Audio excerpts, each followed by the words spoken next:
we're just excited. Again, this is timely, just taking into consideration the paradigm shift that we're in. Also understanding that a lot of parents now are going to be the educators, in their home. And then we know that we're going to have a lot of educators who are also going to be homeschooling their own children, while at the same time educating a lot of our children throughout the district.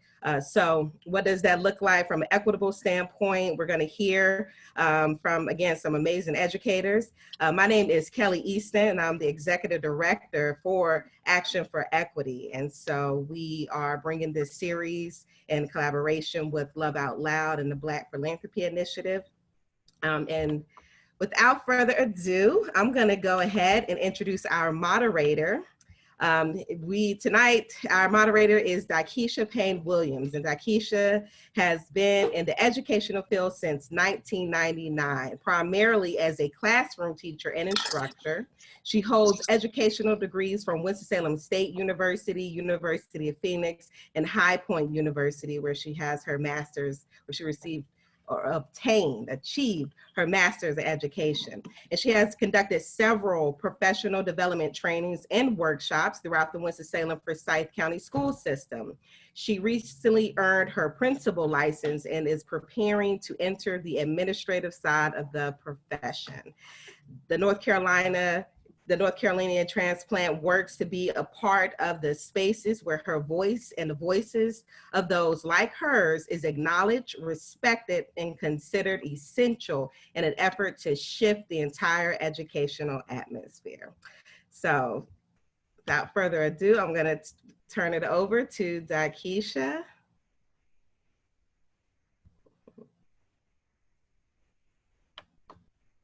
Oh, we can't hear you. Well, let's start with putting me off mute. Good evening, everyone. Thank you so much for the introduction. I started looking around the room and say, is she talking about me? Is she talking about me? I am here this evening to moderate this very important conversation, which we have titled Learning in the Community, a Black Educators Roundtable discussion.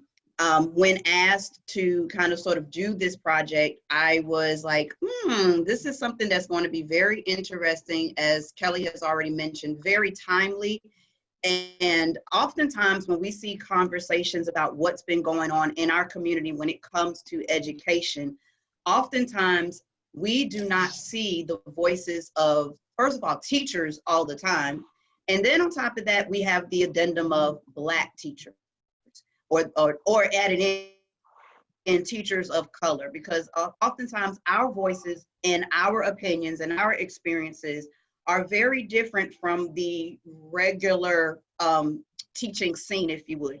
So when Kelly and I got together, I says, let's do something with Black educators, but let's get that teacher voice, put it in. And she says, DaKisha, I'm going to give you this and go for it. And she gave me that open platform. So I want to publicly acknowledge Kelly for that opportunity. I want to thank Love Out Loud and the Black Philanthropy Initiative for just sponsoring this panel. So to get into it, I want to be able to introduce our panelists. So I grabbed the team together, friends and respected educators. So on our panel this evening, we have Ms. Deneia Attucks. She is an elementary teacher working here at Whitaker Elementary.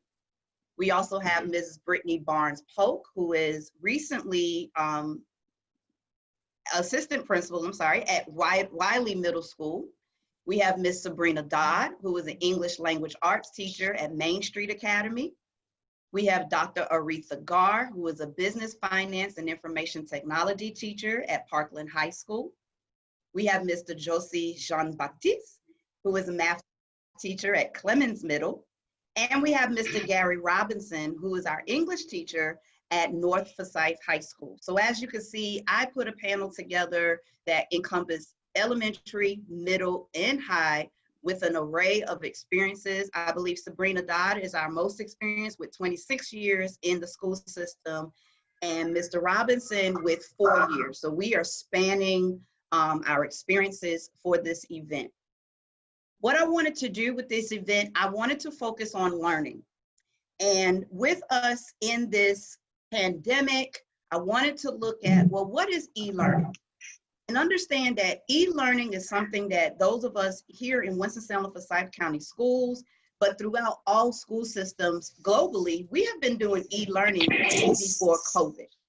E-learning is not new, because we have been into this learning, training, education being delivered online through computers. Teachers have been utilizing computers and digital devices for years in our classrooms. So the concept of e-learning is not a new concept.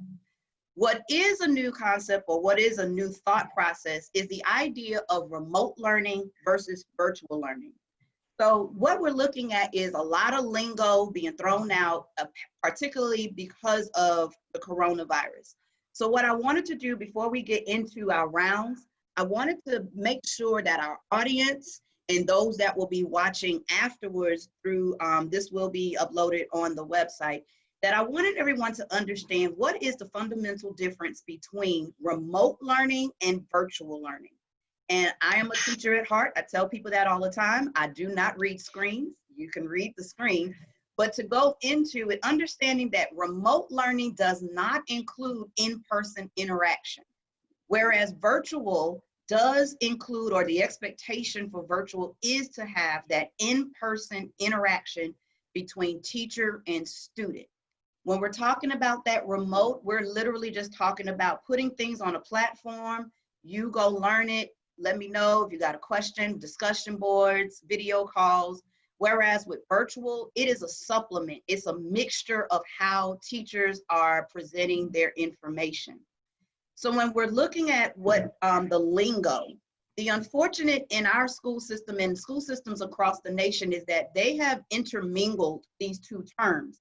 And our parents, our teachers, our educators, we are getting a little confused about what we're doing when it comes to remote and virtual. So what I've done is I put it all together. So what we are doing as teachers, we are continuing to use e-learning, but we are utilizing the virtual learning methods so that we can engage our students, our families, our parents from a distance remotely. So if you look, I put it all together. And so that encompasses what we are doing in terms of where we are right now in this pandemic that does not look like it is going to subside anytime soon. We are still going to continue being in phase 2. So this is where we are. We are utilizing the e-learning platform, and we are, as teachers, we are doing the virtual learning methods, and we are working with our students remotely. In some cases, there are school systems that are doing Plan B, so they will have some kind of physical interaction, but in general, we are working remotely. With that said, going into our discussion this evening, we still have some inequities, and I said some like we don't have a lot. And this new way of learning, this new way of thinking, this new way of presenting information in our classrooms continues to bring about different issues that maybe we didn't even think about. Now they are being exacerbated through the use of having to do learning from a digital, from a distance.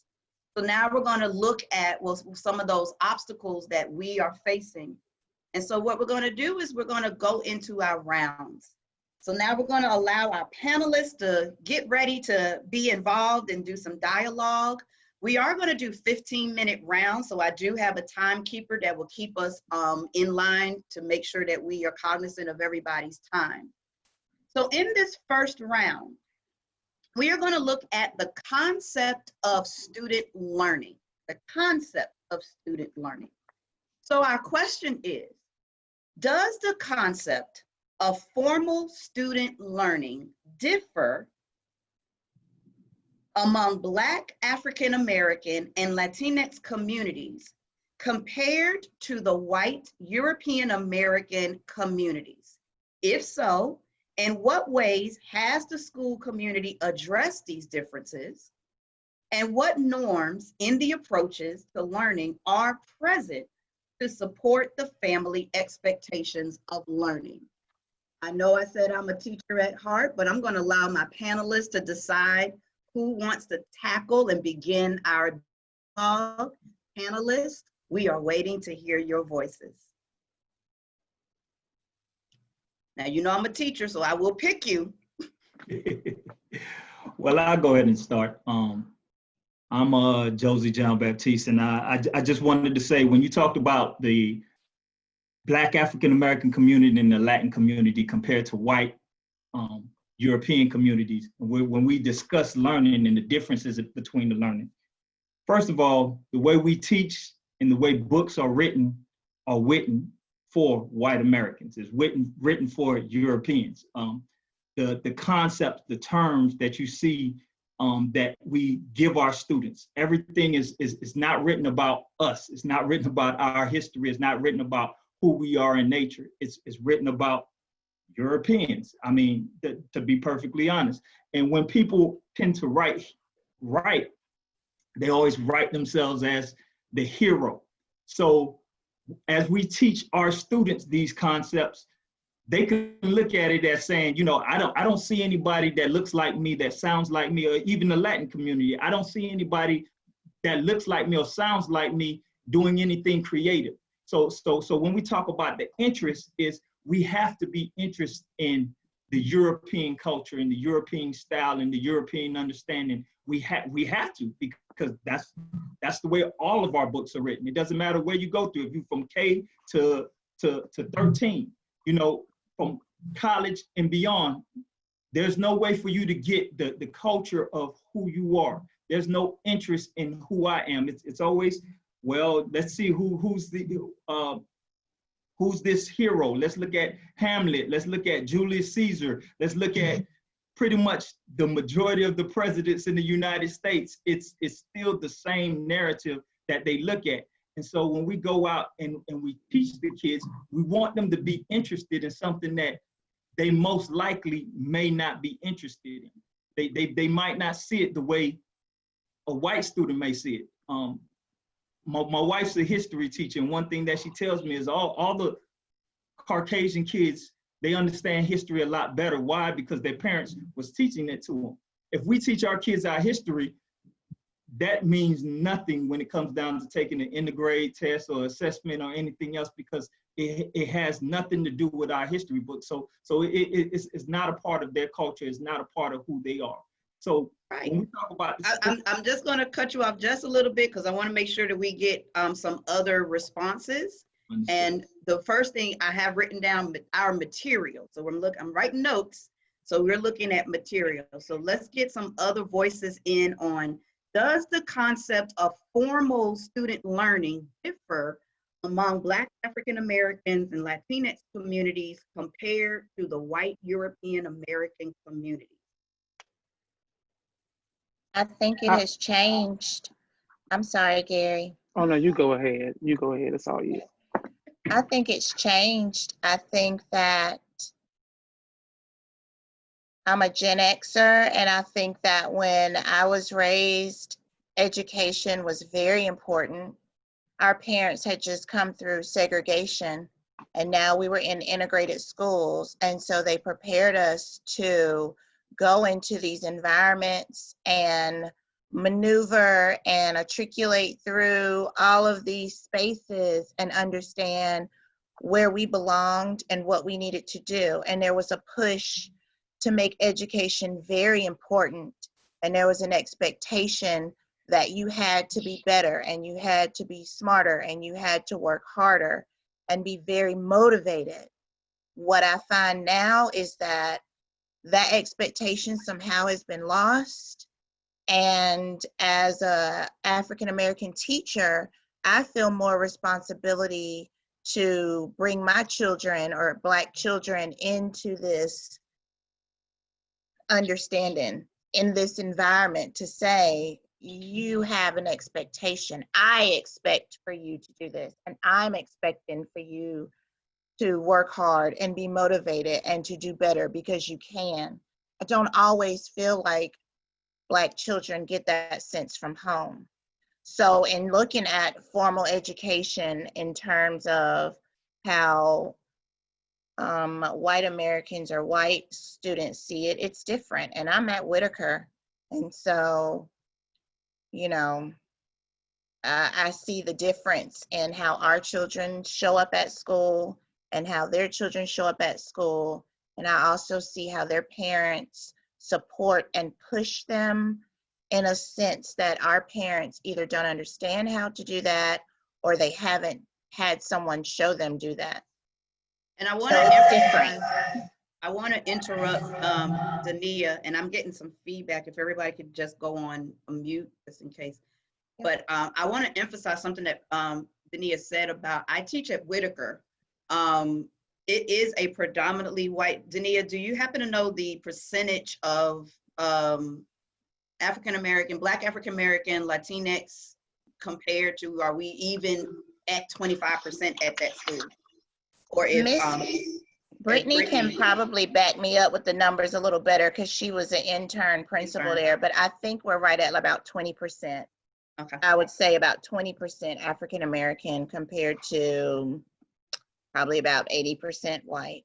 Yeah. And all right, so let's go. I know I saw Dr. Garr with your hand up. She raised her hand. Let's go into Dr. Garr. We're still on our first round and we're okay, and we're doing great with timing. I'm loving this. Again, that concept of formal student learning, Dr. Garr. If I may, I think Gary was next. So I'm going to let Gary have, yes, Gary was next and then I'll go after Gary. Let me bring in this is my new son, everyone. Yes, Gary. For me, I think it's awesome how we get to talk about the different types of schools that our students are attending. For me, being a teacher at North Forsyth High School, the students that I teach look a little bit different from other schools around the district. North Forsyth High School deals with a very large population of Hispanic students. And so some of the ideas around formal learning have just been shifted to kind of close those gaps. And so when we talk about formal learnings in Title I schools, it's almost like there are so many different conversations that you have to bring in for the child to get to a level where they can learn on a formal level. So you deal with different things such as discipline, you deal with, the things they bring from home. And so with my students, it's kind of hard to get them to a formal level of learning because they deal with so much outside of school in itself. So as a teacher, my job, and I think Mr. Baptiste made a great point, how the stuff that we're using to teach our students is not African-American centered, it's not Latinx centered, it's European centered. But the biggest thing about it is how are we going to use this information? And are we going to tell the truth about what our students are learning, or are we going to continue to read what's in the books? And so for me, being an English teacher and having taught all levels of English on the high school level, African-American studies, and going and teaching ethnic American literature, the conversation is, how do we dismantle this heavily driven oppression, especially when it's in our education system? So this was a big question for me. I put wow beside it when I was doing my notes, but I just think it's a big conversation, and we don't even have schools who are just equally balanced amongst populations of students. So it's going to look different across the board, especially Correct. Going into remote learning. Correct. Good. E-learning. Let me pull in now. I think I'm going to pull in Dr. Garr. Thank you. One of the things that I wanted to say, I have taught at Carver, and I was honored to teach there. I'm honored now to be at Parkland, and I think it was, is it Deneia, Yes. Mrs. Attucks? Yes. I resonated with what she said about the flipping of how things are now versus how they were done before. And as she was saying that, what resonated with me is in both schools, like with Gary, there is a large population of Hispanic students. And Gary, please let me know if you have, if you are aware of this as well. I've noticed being at both of those schools, I've seen where the Hispanic students excel in certain classes at a much higher rate. I mean, it's like you have your white students, then you have your Hispanic students, and then you have, the Black students. And that gap between the Hispanic students and the Black students is pretty big. I noticed that first at Carver looking at the data. And one of the things that I found amazing during that time was that they excel, but when it gets time to graduation, the senior year, some of them start falling off. I thought that was interesting. And what I wanted to know, and what I would like to discuss if anybody wants to share their thoughts on this part, is I wonder why that is. What's Mm. motivating and pushing them in relation to our children? And going back to Mrs. Attucks on another thing too is, I was a working mother, full-time working mother, full-time student. I have 3 children.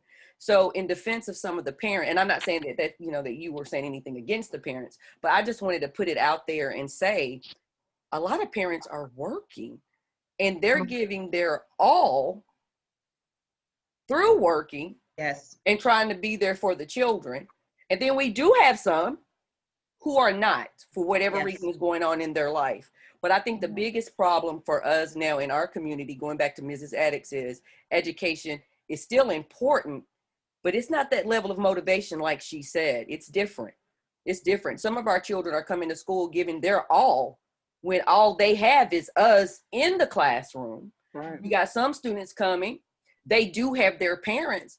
Their parents want the best for them, but they don't have a formal education.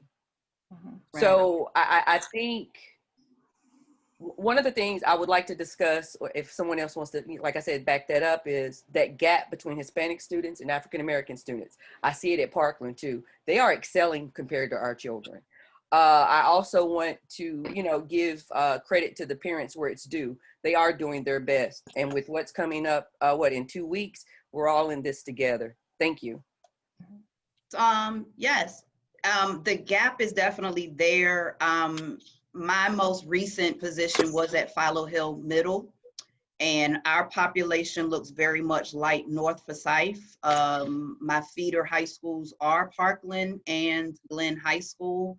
And looking at the data just at different schools, even if I look at, I used to work at Hall Woodward. Deneia and I used to work at Hall Woodward together. We had a very large Latino Hispanic population there. And as the years went through, we did start to see this difference in learning and achievement among our Hispanic students and our Black students. I don't want to take that much time to go into that segue just yet, because I do want to hear the voice of Sabrina Dodd, and I do want to hear Brittany.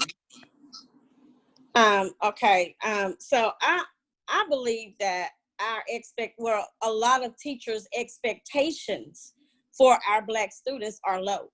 They don't expect them to do well, and so they don't do well. And I know that a lot of my students, I'm at Main Street, so a lot of my students come to me, they're already beat down from the regular setting and from home. So they coming to me with a lot of issues and things that I have to deal with them before I can teach them. So I have to reach them. And I don't think that a lot of teachers truly understand the importance of building relationships with our children. You can make all these beautiful lesson plans that you want to make, and you can't deliver them. See, it's the delivery of the instruction that is really going to help our children close this gap. Love it, yes. And Miss, we have about 3-4 more minutes on this round, so I want to allow Brittany to go ahead and probably go ahead and take us to our next round, but in staying with this conversation of that formal student learning differences among our different students. Okay, I hope I'm having connectivity issues, so I hope I don't go out. But I want to speak a little bit to the parent involvement piece that goes along with this formal student learning. I have to address the historical piece when it comes to this particular conversation. You have to realize the Brown versus Board of Education has only been implemented since 1954. And so you have what Dr. Karen Mapp, who is a Harvard researcher and is a Black woman, who wrote a whole paradigm on parent involvement, especially with Black and brown children. Have something called generational disrespect that's often seen in the school level. Still very much predominantly white and female teacher population. So with that, sometimes they have feel comfortable addressing their child's academic needs within the school, whether it be with an administrator or with the teacher. And one thing I do love, I know Brittany is going in and out with storms. One thing I will tell you all about Brittany is when I tell you This girl knows history. She knows how to pull in the data. She knows how to pull in the research and can just speak to it. That's one of the reasons why I pulled her into this conversation. And she is exactly right. When we look at what we are looking at, these gaps, and I'll talk a little bit about gaps a little bit later. These gaps are, some of them are created purposefully, and then we have the gaps that we are contributing to, but we're not necessarily knowing that we are contributing to these gaps. One of that being that gap again between that Hispanic and Black student, how much that is opening and widening, should I say. And so we're gonna go into our next round, and I'm talking slow because I'm trying to find the thing. Okay, so our next round is one of my, I just love this topic. I'm sorry, I'm talking slow because I'm trying to find how to share it. But can you all see that? Oh, okay, here we go. There we go. Unfortunately, I had to go through everything. Our next round, we're looking at now, when we're talking about looking at that concept of student learning, we're now going to go into the idea of accountability, the accountability of learning, one of my favorite words. So here is our question.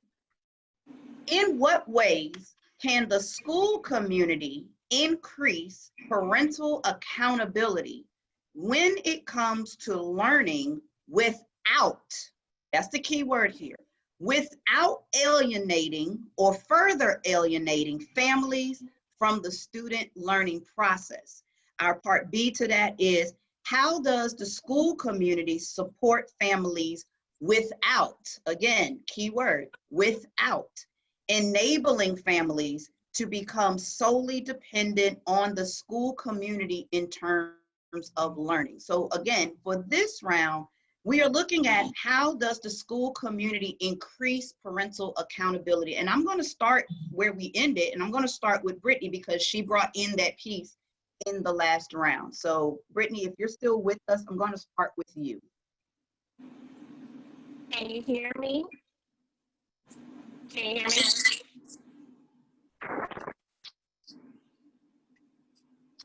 I think, are you still with us? Yeah, can you hear me? Yes, we can hear you. Okay, great. It's choppy. Say, there are a lot of, oh man, I'm so sorry. Can you hear me now? Is it better? We can hear you. It's a bit choppy, but let's see if we can try to work through it. Okay. So there are a lot of formal programs in place in a lot of schools, whether you're in Title I or a high SES school. There are parent involvement coordinators, PTAs, and various parent organizations. But a lot of times those organizations, what I'm finding at the various schools that I've taught at in the district, they appeal to a certain demographic, and they're available and are accessible to a certain demographic. And I find often that our Black and brown families aren't included in those particular organizations or committees because of just a lack of outreach and building those authentic relationships. In the particular schools I've been in the past, they've been very much so dominated by our white parents and caregivers. Not saying that their parents don't care, but for example, someone mentioned they work.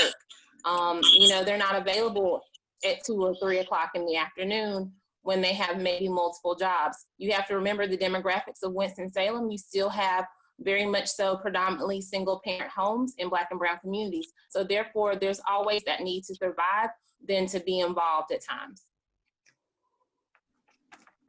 Thank you. And whoever wants to, I'm going to go with Mr. Jean-Baptiste because I allow you to start. So I'm going to kind of go around the room a little bit. Contributing to this round, how does the school community increase parental accountability? The key word here and the key thought with this question is without alienating the families or further alienating them and without enabling them. Well, I think a large part of it is trying to create some type of community relations.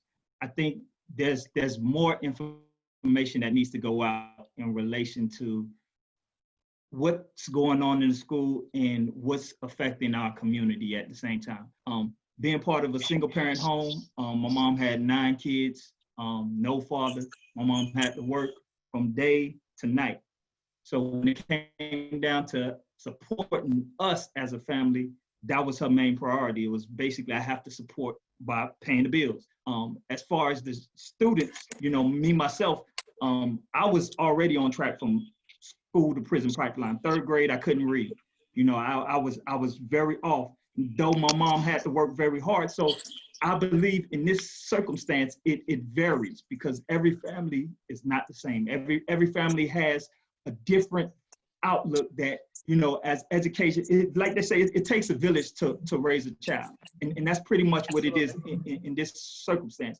Sometimes it's just taking the time to kind of know your child or know the family and try to build relations. Me, I try to take the time to call every parent, and some you're gonna get pushback. Some parents just don't want to hear it, but it's just trying to feed, and I like what I heard from Brittany as far as trying to relate to a certain demographic or try to make that connection. But at the same time, you have to show who you are. You have to show vulnerability, because some people don't want to hear a professional tone, or they don't want you to stand stern and clear because it just look, you know what, that's just an educator. Like, hey man, I just want to talk to you, because we really want to get our child. Now I always bring in our child back together, and I just want to see what can we do and try to build that relationship. Even if you got to make house visits, it may be hard, but that's something that you have to do. But what I notice is more African-American teachers are putting in more of the work than the white teachers, because they have that concept of, well, you know what, he's being quiet right now, I'll leave it alone, you know, or the parent said something and it's like, well, how did you speak to the parent? What was the communication? And did you build a relationship before the incident happened? And that's what usually happens when it comes down to education, is a lot of people don't communicate, or they don't talk to the parents beforehand, and they complain about what's going on with that particular child in that particular moment, and they get pushback. So again, that relation piece is a huge component when it comes down to communicating and connecting with these students. So what I would say is just trying to put more information out there and let people know that they do have choices. And as an educator yourself, is just letting them know that you care. Even if they don't want to hear it, just letting them know that you care. Wonderful. I'm gonna go with Dr. Garr. Thank you. One of the things I wanted to say, and keeping it in mind, the without part, one of the things that I've learned in teaching, I've been teaching in a public high school for 8 years now. And coming in lateral entry, one of the biggest things for me is, you know, how do I do this? I've never done this before. You know, I want to be good at what I do. I mean, I'm getting ready to be in the lives of children. And I remember praying so hard the night before my first day with the class, you know, God help me, how do I do this? And the response was, you treat those children exactly like you treat yours. Going back to Mrs. Dodd, what she said. My expectations for every child that I come into contact, whether in my room, whether in the hallway, is the same with my children. I mean, I've had my students say to me, well, Ms. Garr, I'm not your child. I said, oh, baby, yes, you are. Yes, you are. You are my future. And everything that I give you and do for you is dependent on that. So what does that mean when it comes to a parent? Well, how would I want someone to speak to me about my child? I want to see that concern. I want to see that love. I want to see that care.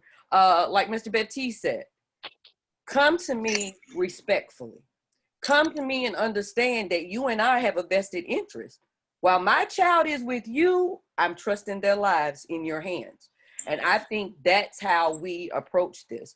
We're meeting our students where they are, and we're meeting our parents where they are. And I think one of the things as teachers that we need to not do is, we got to stop assuming these parents don't care, because like I said earlier, some of them are working. I love my child. I love all 3 of my children, you know, but sometimes I got to be at work, and I may work a job where I can't leave. Right. I work jobs where I could leave. I had supervisors where I let them know, hey, that's my child, yes. you know. But we can't assume that they don't care because they don't call, we can't assume they don't care because they don't show up. So how do we, without this, is quit making assumptions. We got to stop doing that. Yeah. And I think too that, I think somebody mentioned tone. Be respectful. And not only that, let me add this too. People see sincerity. People see authenticity. Yes. A lot of our children are from the neighborhood. A lot of our parents are, I'm from the neighborhood. You know, I graduated with my son in high school. So we can't forget that element too. You know, these people recognize authenticity. So we can't, you know, disrespect them on that level. I'm just saying, when we engaging parents, we need to engage them the same way we would want someone to engage us when it comes to our children. Thank you. I want to throw in, and I know that I haven't heard from Deneia and Gary and Sabrina, but I want to throw a little monkey wrench in on this round. And I know we have about 9 minutes left. In listening to you all talking, and it is, I saw Sharon Frazier's come through. She was like, she is loving the passion that's being exuded through this panel, and I'm loving it. And you all see me, I'm writing notes, and I got questions coming in. One thing, and someone said this to me in another conversation I was having, one thing, do we really consider when we're talking about building this accountability and bringing in parental accountability, and I'm going to keep pushing this without alienating them and without enabling, making them becoming, how much do we really think about parental educational trauma? And what I mean by that is the experiences that our parents have had, their own educational experiences, and whatever has come from that, whether that was great or whether that experience was traumatic. How much are we really taking that in when we are looking at the accountability of learning? So I know I threw a twist in there, so but I'm throwing it to Sabrina because I'm looking at you on my screen, popped up on my screen. But I'm gonna throw that twist out with this. I know it wasn't primary question, but how much are we bringing in or thinking about parental educational trauma when we are trying to increase parental accountability? So my thing with that is to collaborate. Like, it's not what you say to the parents, but it's how you say it. So when I need something from the parents to help me with their child, I ask them, I say, listen, I have tried everything. How can you help me? How can you help me? You invite them in, you make them feel comfortable. You let them understand, you listen to them. See, communication is both ways. See, I always listen to my parents and I let them know that I understand where they're coming from. So you have to make them feel comfortable and you have to actually listen to them. Even when they're yelling and screaming and fussing and ranting and raving, you say, yes, ma'am, I understand. I understand. So they just want to know that they matter, that you know that they're trying everything that they possibly can do. So we need to stop the finger pointing. We always finger pointing. The parents point at the teachers point at the parents.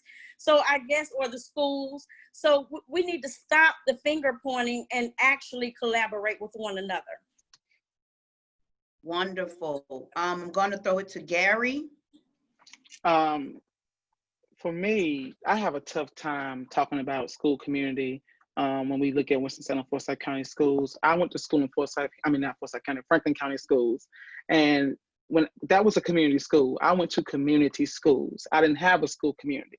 I was in a community school. And by what I mean by that is, it was a kind of the experience that my mom had, a lot of, I'm sure you guys had, and your parents. It's just this process where you go through elementary, middle, and high school with familiar faces. You don't get to go to a middle school that you choose to go to. You don't get to go to a high school that you choose to go to. You go where your history lies. And what starts to happen is that you see more prominent schools. Think about North Forsyth High School before this school choice stuff. How elite the school was. Yeah. And how we look at it now, that we have school choice, look where our school is. And that's one of my biggest concerns. But hitting this conversation of accountability, because I don't want to take up all the time, for me, I believe accountability starts at home. That is what we're going to meet. That's where the children meet us. So I have to take into account, what is your parent holding you accountable for? I can get on you about homework all day, but when you go home and your parent is not holding you accountable for homework, it's an empty can with no trash. So for me, when I start looking at my students, I'm going to hold you accountable, like Dr. Garr said, like you're mine. I'm 24, I don't have kids. But for me, I have had over 400 kids because of the amount of classes that I've taught. So it's just, you gotta really tell those parents, let me tell you something, your child is gonna excel whether you're with them or you're not with them. Because my thing is this, we have to focus on the children. We can deal with parents, we have to deal with parents, but our students are still failing. You can have the best relationships, but our students are still failing. You see what I'm saying? Yeah. So what are we doing to, like my sister from Main Street said, what are we doing to make it a mixing pot to bring everybody together? What are we doing to tell the parent, if the child fails a test, you fail a test? If the child failed a test, that means I didn't do something as a teacher. Right. Where does that conversation start? But I can't do that when my child went to an elementary school in Kernersville and she went to a middle school on the north side of Winston. Now she's choosing to go to Reagan. It's just not going to work. Right, that's true. Yes, yes. That's just my big. Yes, and well, before I bring in Deneia, one of the things, and you mentioned about the North Forsyth thing, you did have a movement, I guess we should be honest with that, a movement where a school was created to pull, and it means that the agenda that was surrounded by why Ronald Reagan High School was built worked. It right. worked for the people that it was supposed to work for. And it impacted North Forsyth in a way that I'm not sure North Forsyth was prepared for. But I'm writing down, that might be our next roundtable discussion, people. I don't want to go down that rabbit hole, but y'all should see my hand is going to hurt tonight, all this stuff. But I'm going to go ahead and go with Deneia because we are rounding out this round. Student community, school community, increasing parent accountability. How do we support without alienating and without enabling? Deneia. So when I worked at Hall Woodward, for 14 years. Home of the Jet.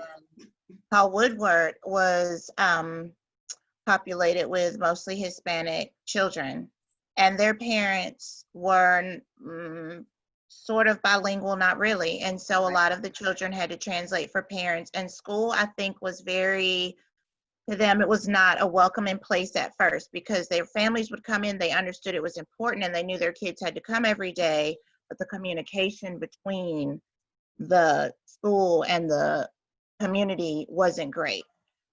Right. So what had to happen was that, one, we needed to get people on board who could speak Spanish, who could bring in the community, who could understand their culture and embrace those families. I think about how we as the teachers, we made the PTA, like we were the PTA. Right. And we started just working from the ground up to build up those parents to understand what this organization would do for them in the community. So it took a little extra effort, but that relationship lended itself to be a beautiful thing because then it became their school and they had ownership of it, and they would come in and want to do their own fundraisers and be a big part of it. And it started off where like they didn't even understand what this organization was, and it ended up being where they were doing everything that needed to be done.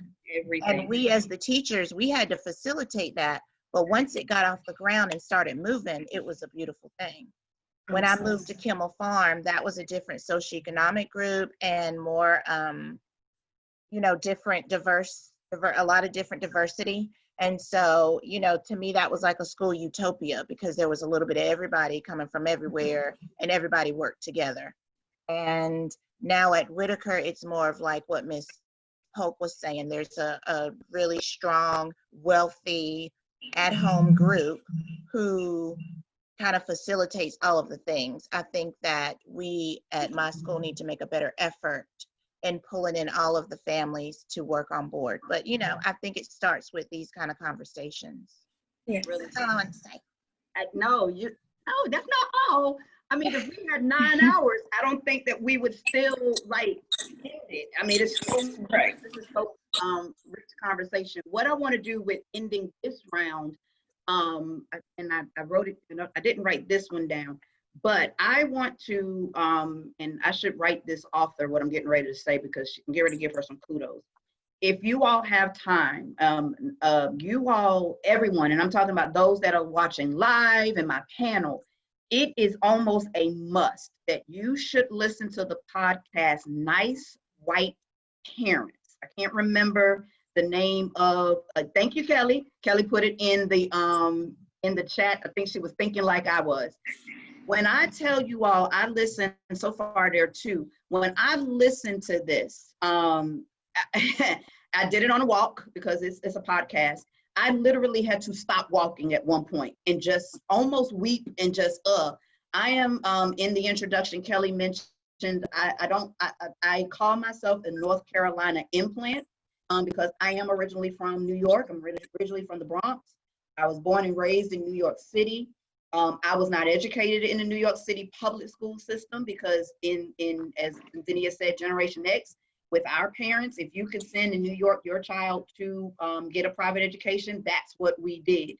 That's what my parents did. I was raised as an only child. So I did get my education was primarily private. I went to Catholic school. I went to parochial school. I did not go to a public high school until 10th grade. And even when I went to a public high school, it was a specialized. We had magnet way before you all had magnet. And so my experience, my background, my educational experience, but I went to school in Harlem, people. I went to school in the Bronx, you know what I'm saying? So my even with me going to private school, it was different. And this podcast takes place primarily in New York. And I'm telling you, my experience is going to be different than others, but please listen to Nice White Parents, because you will see about that accountability and about that relationship that they have in our schools and how they do look at. And I also see the American education. With that said, we're going to go into our next round. My timer person is like, hey, keep it going. We love this. So I'm not going to do the screen, but we're now going to go into round 3. And if you notice the way it says it on the screen, evaluating or re-evaluating learning. So here is our question. How effective is or are the measurements used to evaluate teaching and learning? In what ways can the school community improve these measures to ensure the teaching and the expectations of learning are aligned to each other? So in this round, we are talking primarily more about our teachers, and we're looking at those measurements used to evaluate teaching and learning. So I'm going to throw this one to Dr. Garr to start us off. She was on mute. There you go. Okay, well, you caught me off guard because I was pondering. But that's the measure of a good teacher. Of course. Yeah, it caught me off guard because, and as you know, Dee, I'm a little dim in my thinking process. We are together. Yeah, and sometimes, you know, it takes people a minute to grasp where I'm headed, but I think Mrs. Dodd said it earlier, and if I'm incorrect, please forgive me. The work that we have to do and must do can't be measured because it starts with where these children are. I teach high school, and I teach career and technical education classes. Some days, the conversation is about the things going on in one particular student's life that may lead to a group conversation that comes down to life skills. So when we talk about measuring, we're measuring the content of what we're teaching them. We're measuring, you know, the math, the biology, the sciences. how do we measure social emotional learning and what these children really need? And how do we feed that concept into these measurements? You got high school students on third grade reading level. You got high school students on a third grade reading level taking an end of course test. Oh my God, for high school students. So if I can't read on a 12th grade reading level, I'm not going to do well on your test. And you're measuring me on that. And it's not that I don't want to be successful. It's not that I don't want my reading to be better. I got other things going on in my life in these different layers. So that's why you kind of threw me off putting me first, because that's not what that question is really about, but that's how I view it. How do we measure what our children need, social emotional learning, to assist in these measurements we must give them? So as a teacher, I'm gonna be, and I don't know if I should, I don't have a problem saying it. This is who I am. That's who you are. I always tell my students, I care about you first. I said, I understand we got this pacing guide. I understand we gotta know this stuff. I get that. But if I can't move you, I gotta help you. That's right. And I'm gonna tell you something else. When I got my EVOS scores, everyone was like, "Oh my God, look at you!" And no, excuse me, my end of course test scores. And I remember I cried when I got them, when my principal and I were talking about them, and he said, "What you crying for?" I said, "They did that." Mm-hmm. You're congratulating me. I didn't do that. Right. And the class I was teaching was difficult. The class I was teaching, there were students missing. They had to work. They chose work. They had children, whatever. And the reason why I was crying was because they scored very high on that. Awesome. And that wasn't me, anything great that I did other than Mrs. Dodd. I built them up. I would tell them, hey, give me your best and we'll make this work. And a lot of the work we did was hands-on. Mm-hmm. But again, that test is built for 12th grade reading, but you have children anywhere between 3rd and 8th, 9th grade. Yeah. So for me, the measurement question becomes, how do we incorporate that element into what we do? Because to be honest with you, again, me just being me, I think that plays a part in how you fix this gap. Yeah. That gap is going to always be there when it comes to our children. Look at what we see every day. PTSD. I mean, we got trauma. And imagine as adults. PTSD. Right. And imagine as a mother of a 28-year-old son, when I look at the news and I see these videos, it bothers me because I'm concerned about my son. And I don't want to get too far into that. But it just made me think about what Mr. Robinson said, Mr. Baptiste said. A lot of our young boys, they're suffering from PTSD. Some of our girls are going through these things. So what my piece on that, and I'm going to close out with that, is I would like to see how do we bring a measurement in that looks at that for these children? Or is there a way to use those types of measurements to assist these children on and to move them forward? Thank you all. I know that you feel that I know I threw you off guard, and I know you feel like you in a way didn't answer the question, but ineffectively you did, because the question was how effective, and in essence you said they're not effective at all because we're not measuring the things that need to be measured. I'm going to throw this I'm sorry, Dee, and I want to say something else too. I'm sorry. I mean, I love my baby now. I'm getting a little passionate, and I'm sorry, I will not take up everybody's time. But the other thing that bothers me is we test these children to death. Yes. But that would test them to death. We're going to do that in another discussion. Okay, I'm going to be quiet. But that's another element of this, because I've seen, like I said, the children, that class that made me cry, I just knew, it wasn't going to go well. But I said, I'm going to leave it in your hand, God, because at the end of the day, these kids will show up. These kids do show up when they get on the battlefield. But, we test them to death. Yeah, we're testing the children to death, and we're not moving them. And we're not giving them what they need to move them. Okay, I'm done now, I promise. Okay, I'm quiet. It's okay.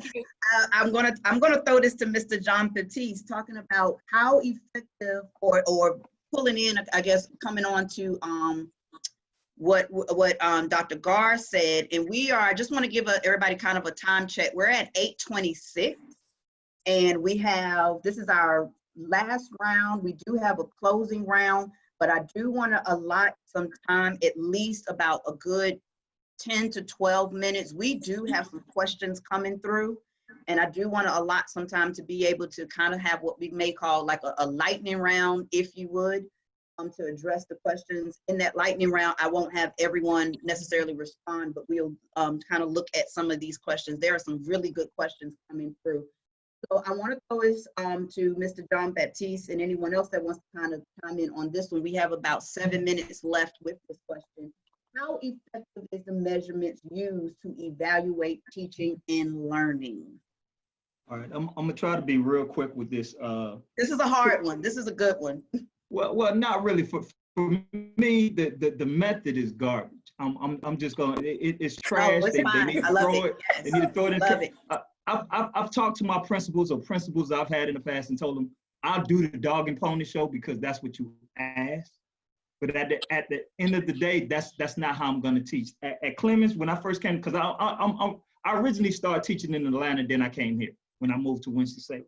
And what I told my principal is, even looking at when we talked about the pacing guide for one, I was like, dealing with math, I'm like, I'm a math person. I was like, when you deal with 8th grade math, it's algebra based. I was like, that's the route I need to start with. I need to start with positive, negative, integers, or whatever the math terms are. I was like, this is what I'd rather start with. And what I told her was, if you allow me to start with this, I will. If you allow me to start with this and as kids do bad, you can fire me. That's how much I'm willing to put my thinking on the line, vice what the district is telling me to do. I was like, because it just, the numbers is just, it's like a ladder. It's building an effect. And I was just like, that just makes sense. Now, if you're gonna evaluate me, you're gonna tell me, well, you're supposed to be on this unit while you're on this unit. I'm gonna be honest. It's garbage. And I want to do what works. And even with my principal, even today, because me coming to North Carolina, I realized you get a bonus when you do high in math from middle school. So I got a bonus from the city and I got a bonus from the state, which I didn't even know existed, but they're like, oh yeah, you did well, because my students scored 13% growth average over the state, and I was just like, but the reason being is sometimes they have a way of doing things and they force you to do it, and everybody has to pay this dog and pony show. Basically, go ahead and put your standards on the board, which the kids, you ask the kid to tell you what that truly means. If you look at the wording behind the standards, to them, it doesn't make sense. It's not simplistic. It's not simple for them to truly understand. So when they come down to evaluating how effective it is, I'm gonna be honest. They should throw it out. To be perfectly honest. Now they should have a system to keep teachers accountable, because there are some lazy teachers that's not gonna put in the work. Yeah.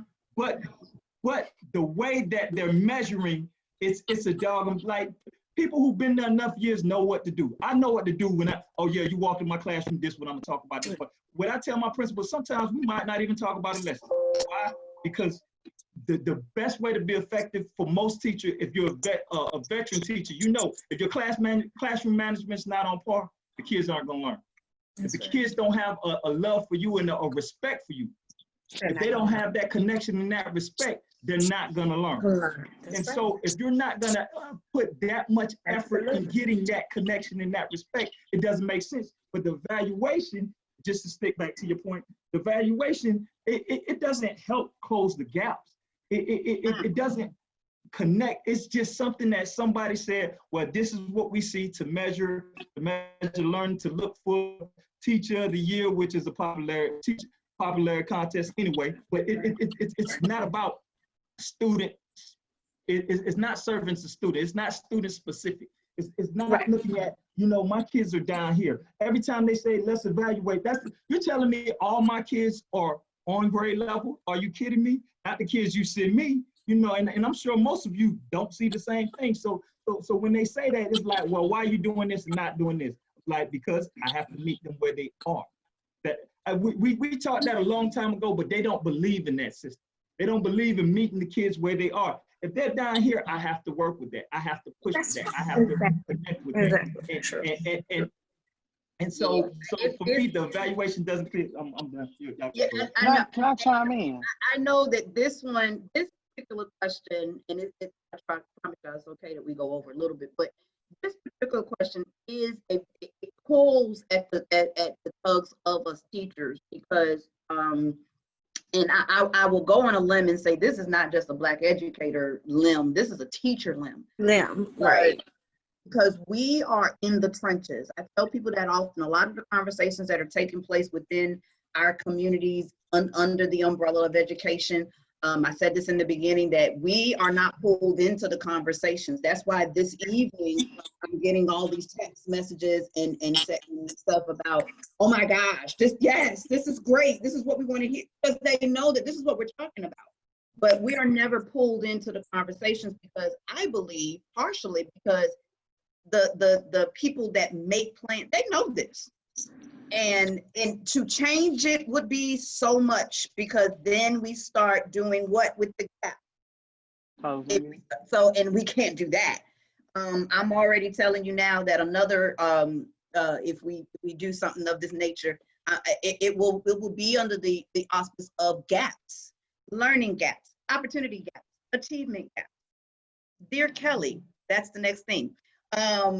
Because that's a rich and important conversation that we can't fully cover on this. And I know that like again we're talking about the measurement, and we're talking about the evaluation of it, and how do we improve these measurements. And I want to go ahead and allow some other voices on this particular topic, because I'm almost going to guess most of us as teachers, we all agree that the measures are ineffective. And that we're not measuring learning as much as we're measuring, let's go ahead and put it on the table, how well these students really can take a test. So I'm going to throw it to Gary, because Gary is doing this. I was trying to hold it. I was trying to hold it. In our community, we going, we got it. It's with me, and I will say this.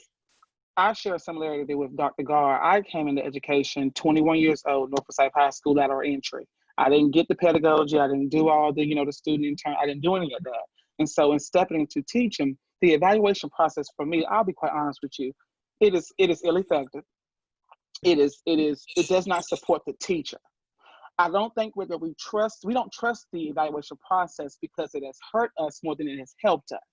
If the evaluation process was used effectively in the way that it can be used, it would show in the test scores of the students. My biggest issue is, how can you have a distinguished teacher that don't have distinguished scores?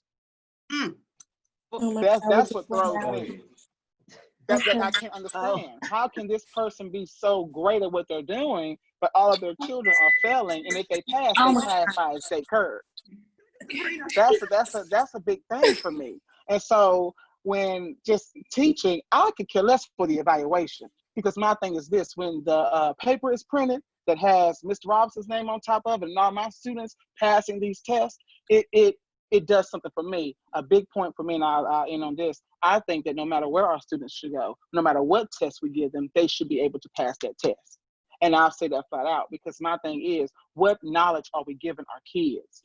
I have taught 9th, 10th, 11th, and 12th grade. I've taught 12th graders that are in 9th grade classes. You have to do something about these gaps. And if you cannot control on a school level, you got to fix your classroom.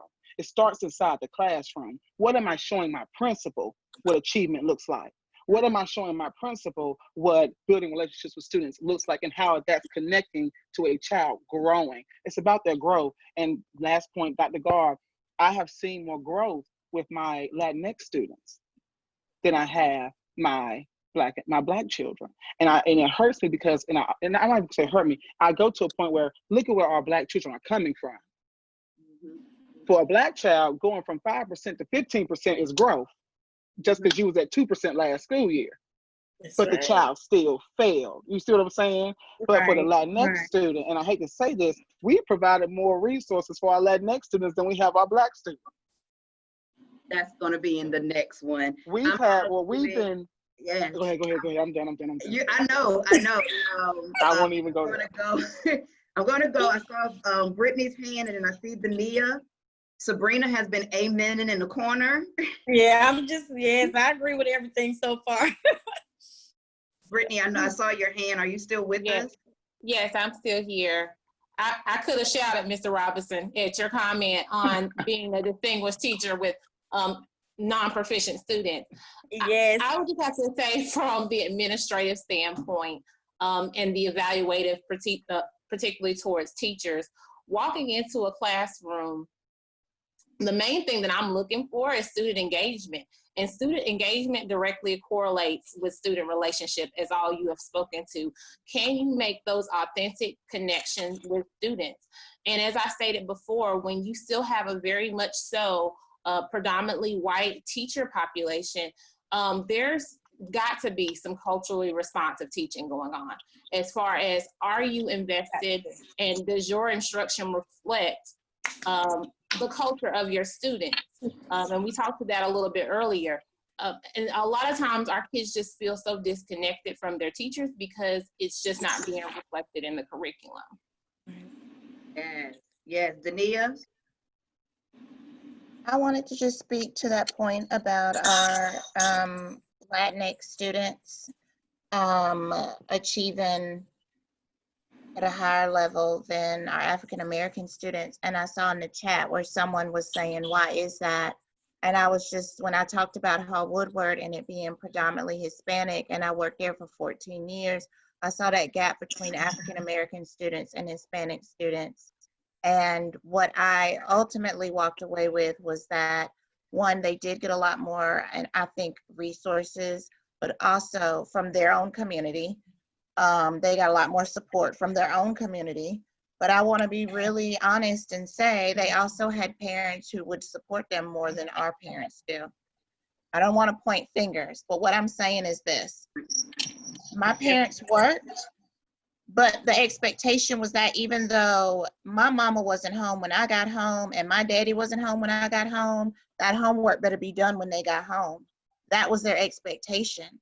My mother passed and I was in high school. My father didn't know anything about algebra or geometry, but he was always there to ask me, did you get your homework done? And he was always there to follow up with me. And those things don't take money, but it does take time. And what I want to see is that we as a community put our arms around our parents and their children and really get them to understand that for you to support your child just takes a conversation. Doesn't take money. You don't have to be a non-working parent. You can be a working parent, but ask them, did they do their homework every night? Ask them, did they read that story? Ask them if they have questions, are they raising their hand? And let that teacher know, I'm here if you need me. Let me know how I can help my child.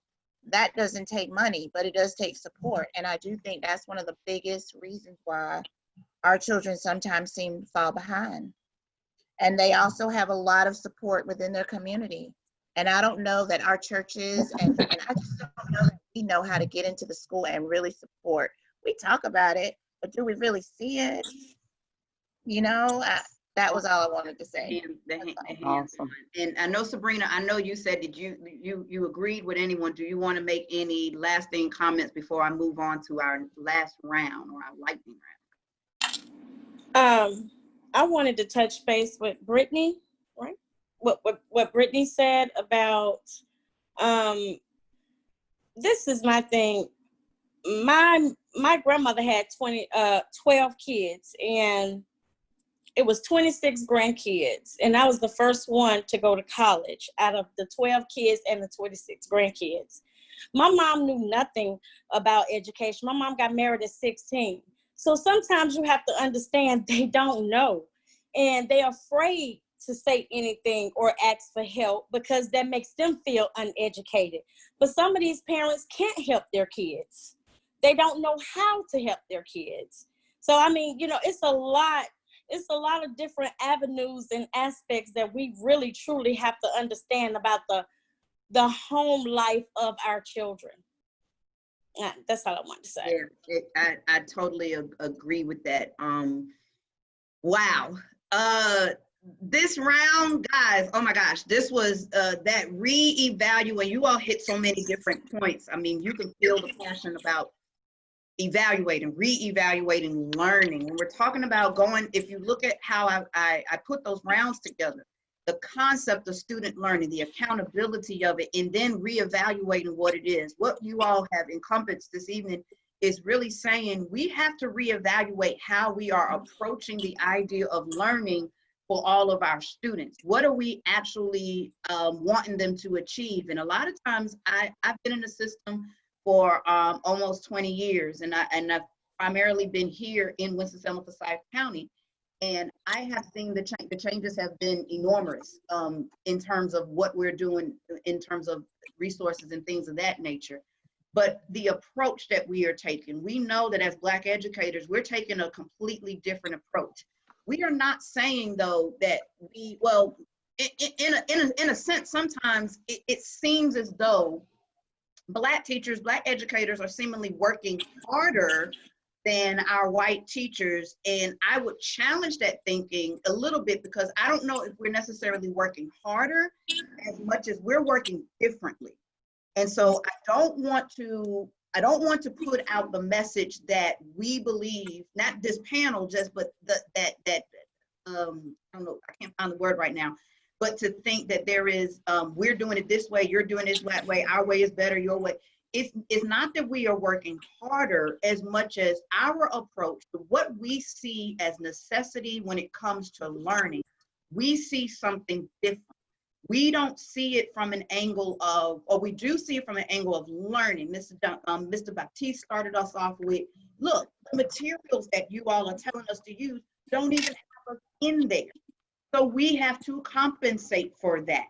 So as Black educators, I feel like we are often being forced to compensate the learning experience. Not only are we bringing in our own dynamics, but we know what our students need, and we're looking at, we got to fill in the gaps. Gaps again. We have to be able to understand parental educational trauma. We have to be able to say, I'm being vulnerable right now with my parent. Dear parent, don't come in here looking that way, doing that, because you're representing your child. And if that's the way you're looking when you come in, I'm telling you how your child is going to be treated. These conversations we have to have, they are very different, and our approaches are very different. So with that said, I am actually going to skip our closing round question because it is 8:44, and I do want to finish us off at least around 9 o'clock. We have been going strong since 7:30, and it's great. It's been good conversation, but I don't want to keep us for too long. So what I'm going to do, I am actually going to skip our closing round, the question that I know I already presented to the panel. And I want to take a few questions that have been presented to me. I have not been looking in the chat, so I'm only looking at the ones that were presented. And there is one question that really struck me. And so here is the question. And this is kind of a lightning round, so whoever just wants to answer, everyone doesn't have to respond. As white parents in a majority non-white school, what can we do to be better allies? What do you need from us? I'm not even picking anyone. I'll take that. Whoever wants to go. I'll take that one, and I'll take that one because I'll be quite honest with you. The white community in schools that have mass, Black and brown students, I'll be honest with you, they are some of the best white people I've ever met in my life. Because my thing is this: they're in a mode that we've been in all our lives. They're trying to survive.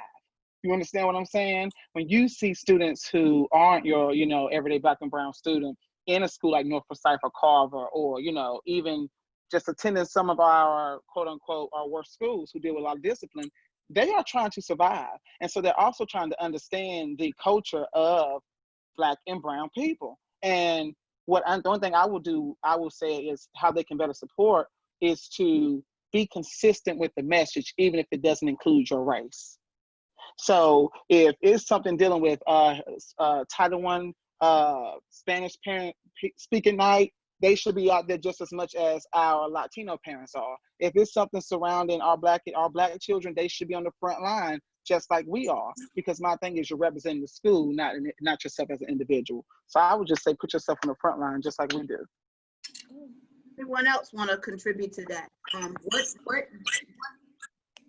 what do the white parents need to do to bridge these gaps? I'm trying to find another word for gap. At this point, I hate the word. So what do white parents need to do to bridge the gaps for Well, Black students? the question was, what can we do to be better allies? That was the crux of the question. Okay. So this is the thing, and I like hearing that when you say better allies, because when I think about white people, sometimes even in my school, they have a white savior complex.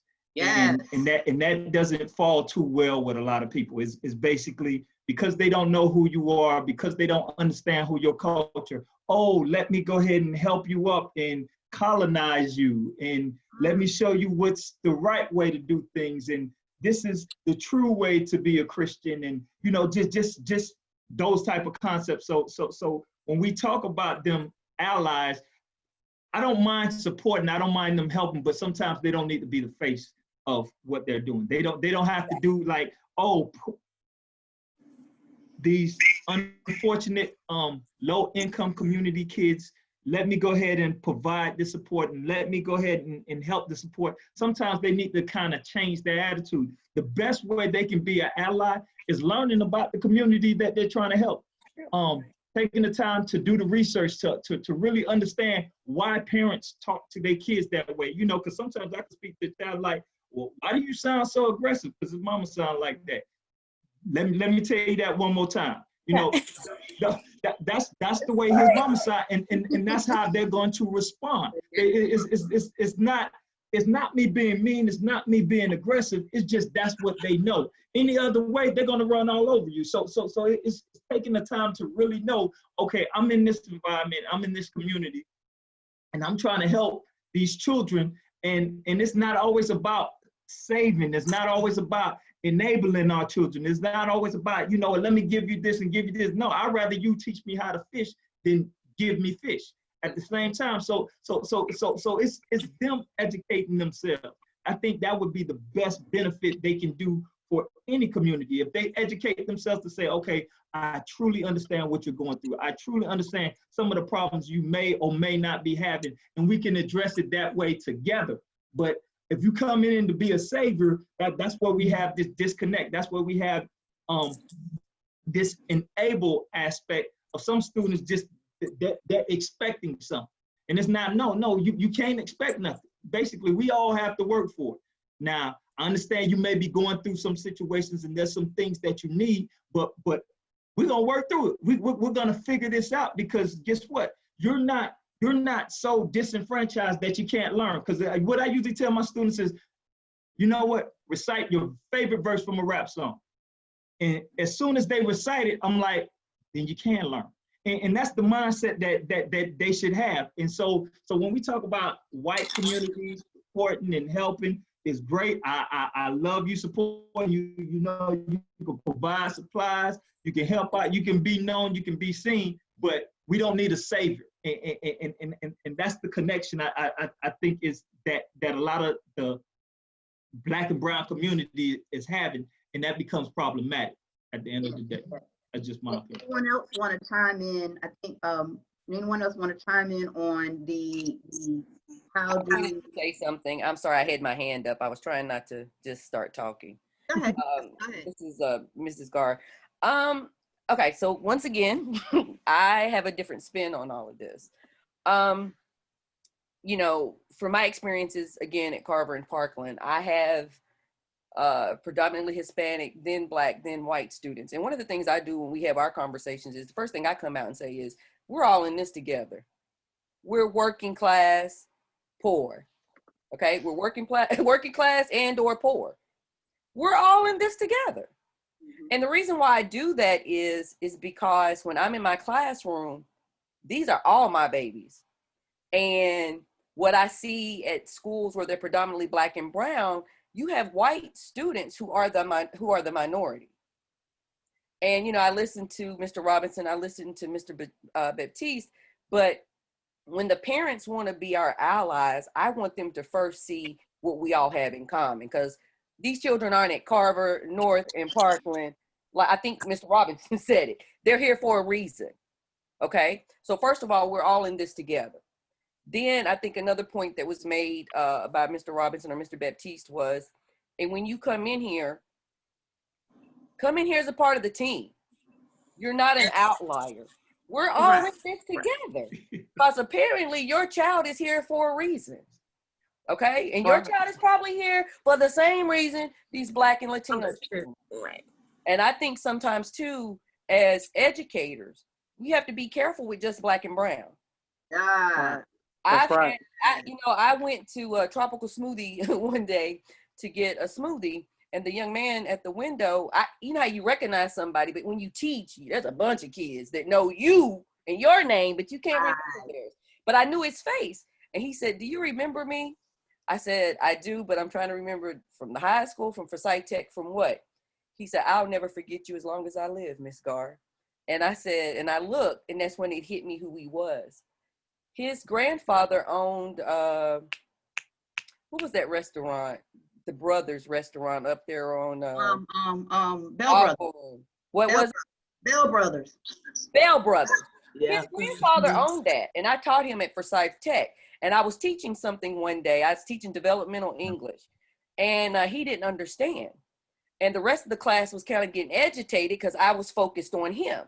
And he told me at Tropical Smoothie, this was about 3, 4, 5 months ago. He said, "I'll never forget when you stopped everything for me." He said, "Never in my life have I ever had a teacher do that, Black or white." My point is, we always say Black and brown children, and I respect why. Okay, like I said, you see, you know, I look like everybody, you know, the people on the panel. What I'm saying is, these are all our children, and these children in ours, Parklands, Carbers, and North Forsyth, there for a reason.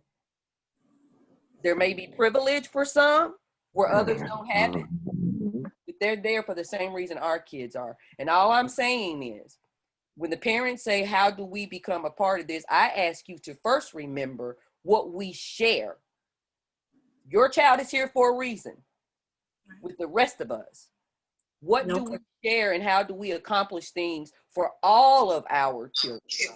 And the privileges and the access and the resources that you may have that we may not get to, or these children may not get to, all we're asking is to be a part of that and share it with us, because we have to also share it with them. That's all I have to say. Thank you. And thank you for that. With our time, we're about at 8:54. There are 2 questions that I'm just going to go ahead and address, because they are actually quick questions. So one question is, as a Spanish teacher at Harvard, asking what have you seen that demonstrates more resources for Latinx students? And I'm sure this is in response to, we do often mention that, I know Deneia had mentioned it, that the resources, what we saw when we were working at Hall Woodward, resources or opportunities, we will also add, that for me, I know that when I use that terminology of, it seems as though there are more resources focused to our Latinx, what we're looking at is ESL services. We're looking at different, those type of services where there's the pullout. I'm sorry. No, you're fine. Yeah. Just those different services where it is looked at, okay, so because this population has LEP, which is limited English proficiency, therefore they need more resources to get them up to par and able to be successful primarily in the English language arts subject, but also in the other subjects. I am a social studies teacher, that is ELA. I used to be a science teacher, that is ELA. I'll do my own podcast on about ELA, by the way. Not English, not high school, but K-8. But and so it is looked at, oh, because they are limited English proficiency, or they don't even have English proficiency, therefore we need to give them these resources to allow them. By the way, English people have LEP. So we're looking at it from that angle of, while you're giving these services. So I'm going to use something very specific because I know our time is running out. I did my administrative internship at a school where they had dual immersion language classes, which really they weren't dual. They were mono, so they were one level. So at the K1-2 level, students who were LEP, limited English, had their own class with a teacher that spoke their language, in their language, all day. They had that for kindergarten, first grade, second grade, third grade, fourth grade, and fifth grade. In the three, the idea was to roll them from speaking primarily Spanish into English. The third, fourth, and fifth grade classes were primarily taught in English with some Spanish.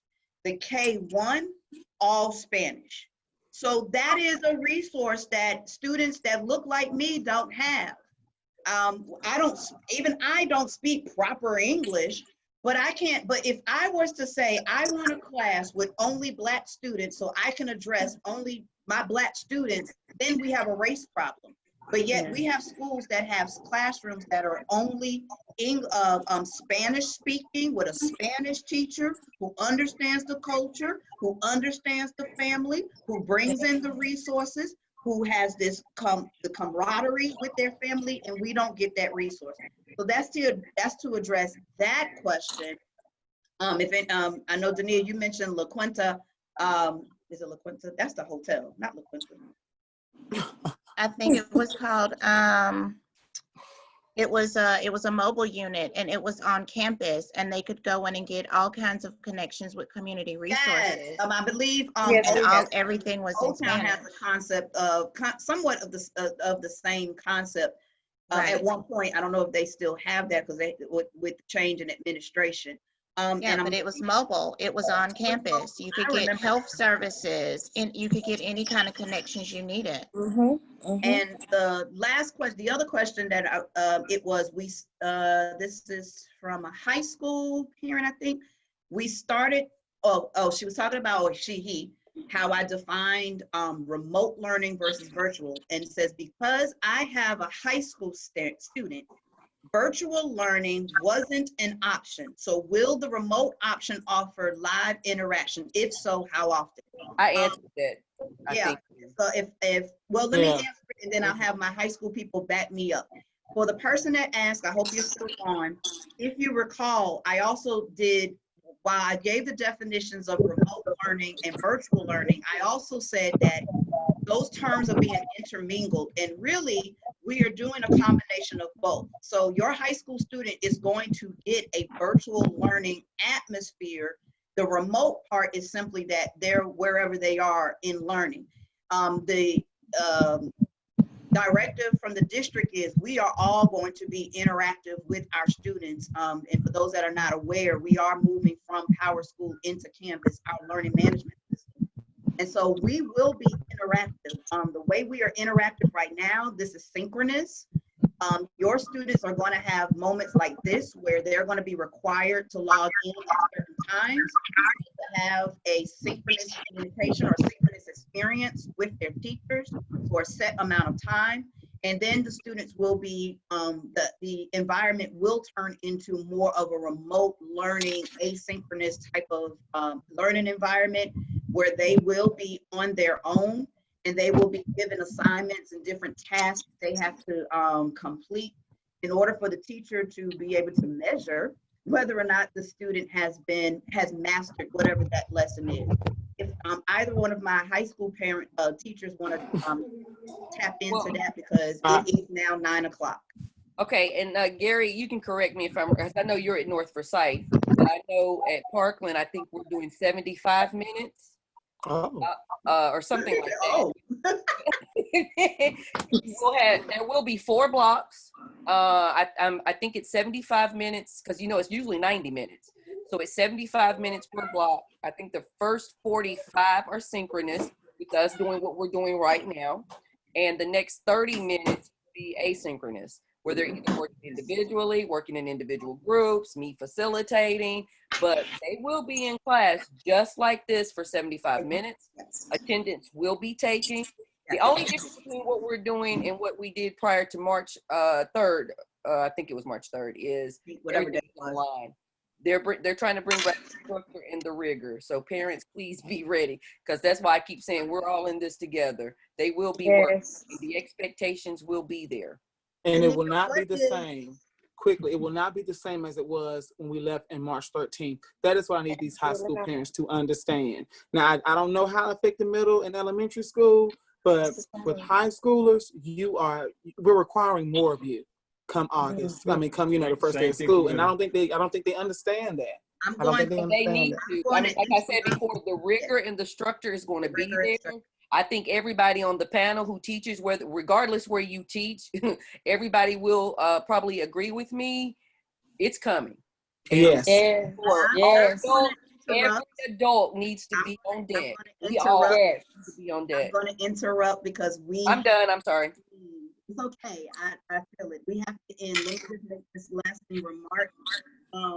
In terms of high school was mentioned, it's going to be about 75 minutes. Although Gary just had a heart attack, so yeah, we don't have 75 minutes. Our schedule is not 75. That's what we talked about at Parkland. That's okay.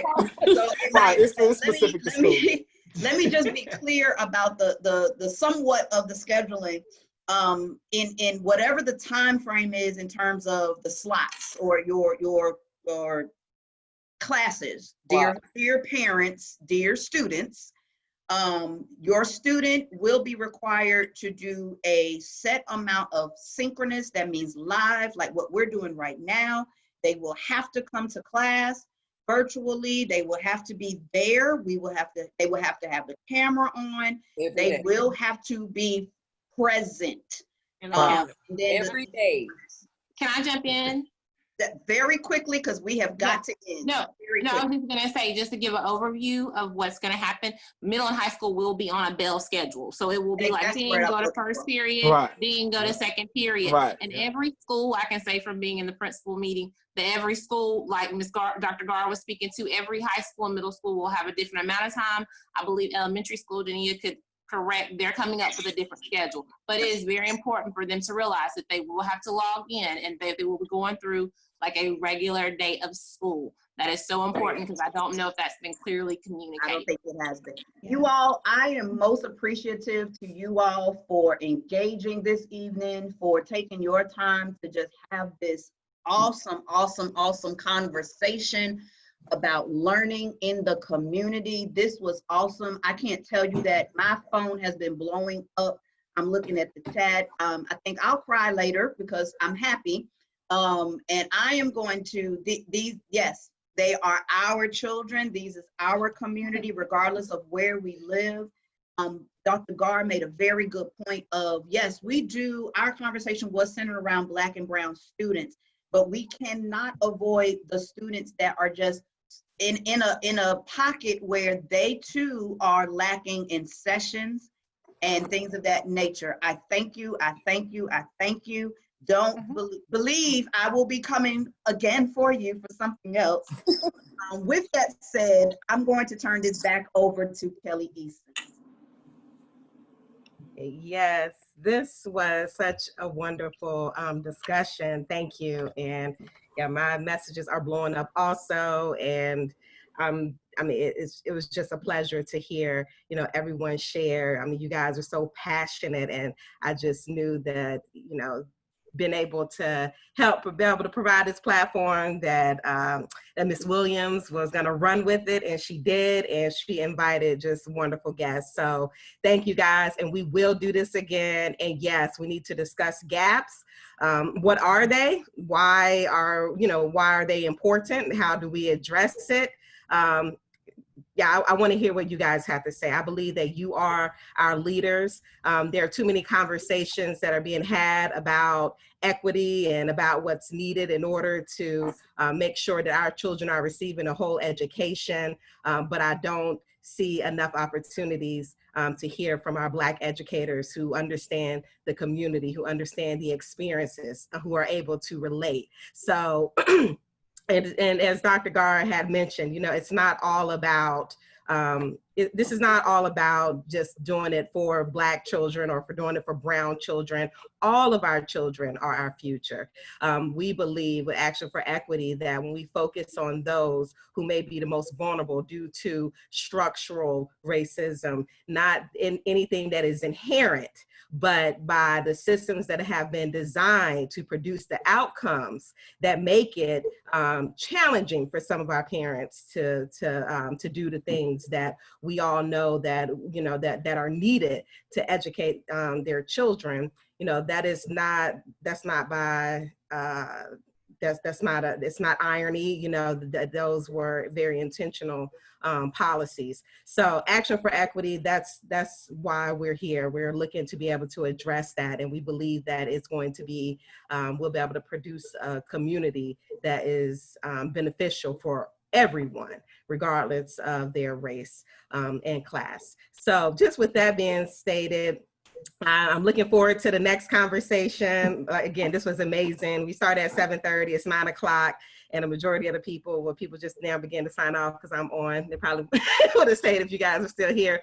But for the most part, we have to, you know, I just want to stress that we have to continue to have this conversation.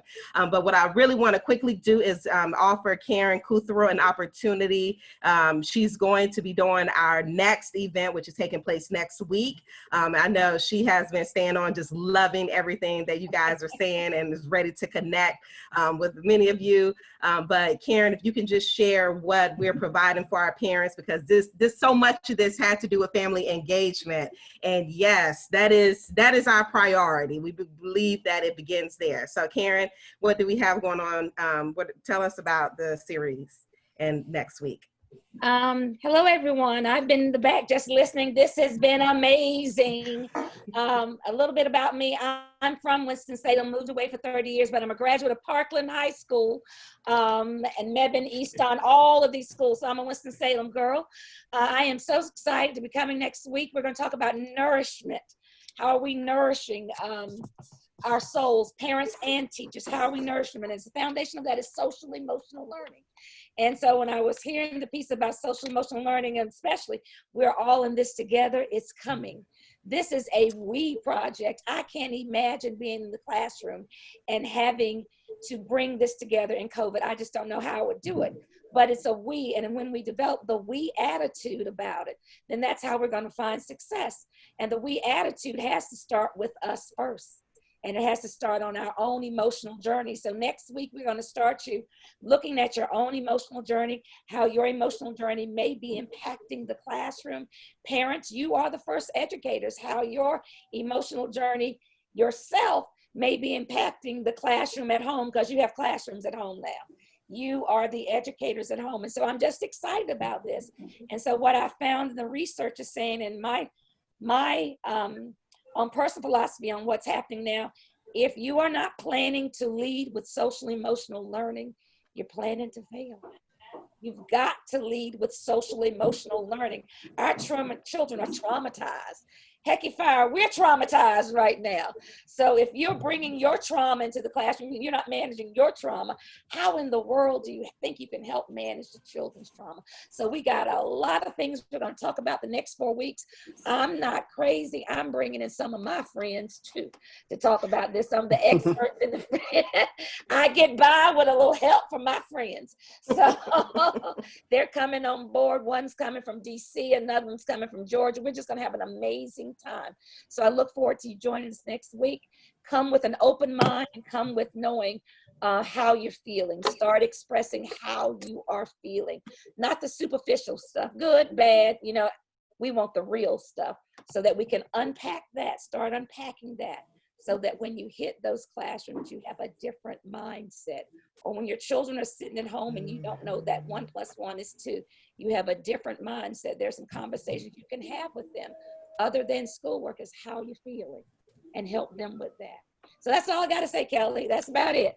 Yes, thank you. Thank you. We're so looking forward to it. And so the event registration for that, we will be sending that information out tonight, and it should be posted on the Action for Equity Facebook page by the morning, if not this evening. But you know, we're able to provide this opportunity for 30 parents, and this is a pilot program, and we're hoping to be able to do more of this. But again, we know that it's important. This is stemmed from the conversation that we had with Val Young, who's the president of Forsyth County Association of Educators, just saying that, you know, it's important that we make sure that we nourish, you know, our teachers. And then, you know, with the virtual learning situation, we're like, well, you know what? These teachers now are going to be the caregivers and the parents in the home.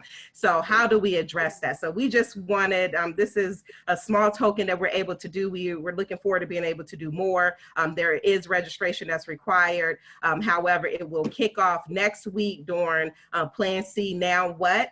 And so I won't, so look out for that information. I just want to thank Sharon Frazier, who is the, well, I call her the family engagement person.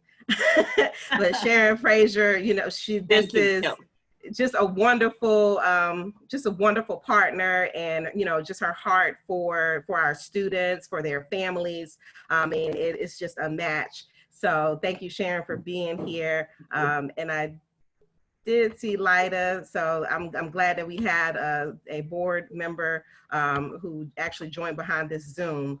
So these are important conversations. And so when we're saying, like, what do we need to do in order to ensure that all our children are receiving a sound and basic education, you know, it starts by listening to the ones, the experts in the classrooms, especially those who understand just the comprehensive needs. So thank you all. I won't keep you guys any longer. We appreciate you. Again, thank you, Ms. Williams, and to all the panelists. You guys are amazing.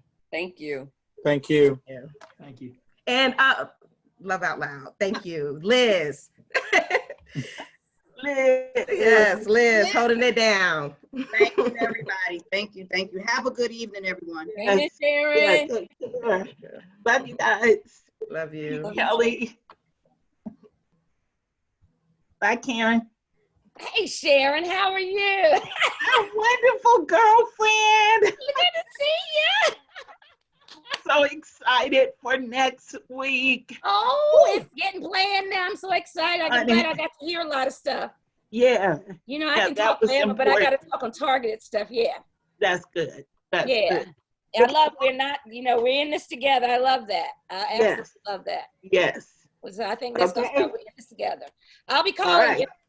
Okay, babe. Love. Yes. A lot of love back to you. Bye.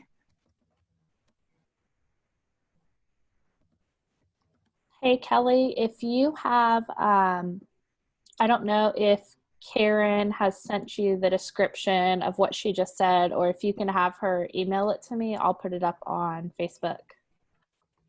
Okay, are we still recording? It says that we're live on Facebook. Okay. Yeah, I sent you, I sent